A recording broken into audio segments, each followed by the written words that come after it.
മരങ്ങളോ കെട്ടിടങ്ങളോ ഉള്ള സ്ഥലങ്ങളിൽ സോളാർ വെക്കാൻ ആഗ്രഹിക്കുന്നുവെങ്കിൽ സാധാരണ ഇൻവെർട്ടറിന് പകരം പ്രത്യേക സോളാർ ഇൻവെർട്ടർ തിരഞ്ഞെടുക്കുക. കാരണം ഇവയുടെ ഷാഡോ സോളാർ പാനലിൽ വീണാൽ വൈദ്യുതി കുറയും.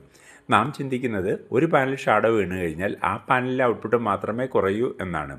എന്നാൽ ഇത് സീരീസ് കണക്ഷൻ ആയതിനാൽ എല്ലാ പാനലിലെ ഔട്ട്പുട്ടുകൾ കുറയും.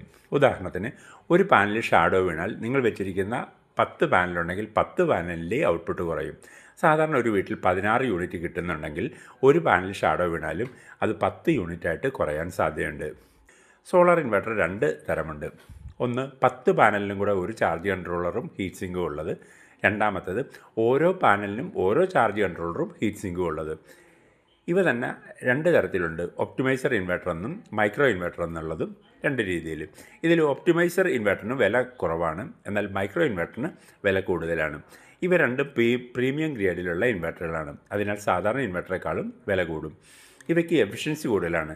ഹൈ റേഞ്ച് മേഖലകളിൽ ഷാഡോ കൂടുതലും അതുപോലെ സൺലൈറ്റ് കുറവുമാണ്. മറ്റുള്ള ഇൻവെർട്ടറിനെ അപേക്ഷിച്ച് അനേകം അഡ്വാൻറ്റേജുകൾ ഇവയ്ക്കുണ്ട്.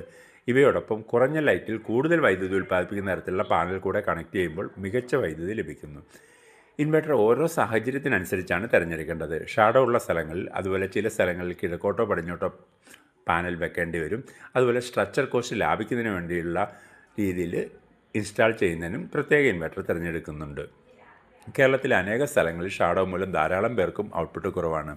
മിക്കവർക്കും ഇങ്ങനെയുള്ള ഇൻവെർട്ടർ ഉണ്ടെന്ന് പോലും അറിയില്ല. നിങ്ങൾക്ക് ഈ വീഡിയോ ലഭിക്കുന്നത് സോളാർ ടെക് ട്രെയിനിങ് അക്കാദമിയിൽ നിന്നാണ്. ഇൻസ്റ്റിറ്റ്യൂട്ട് സോളാറിന് പരിശീലനം കൊടുക്കുന്നു, കൺസൾട്ടൻസിയും കൊടുക്കുന്നു.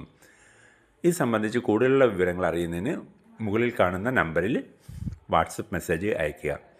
ഇത്രയും സമയം ഈ വീഡിയോ ശ്രദ്ധിച്ച എല്ലാവർക്കും നന്ദി.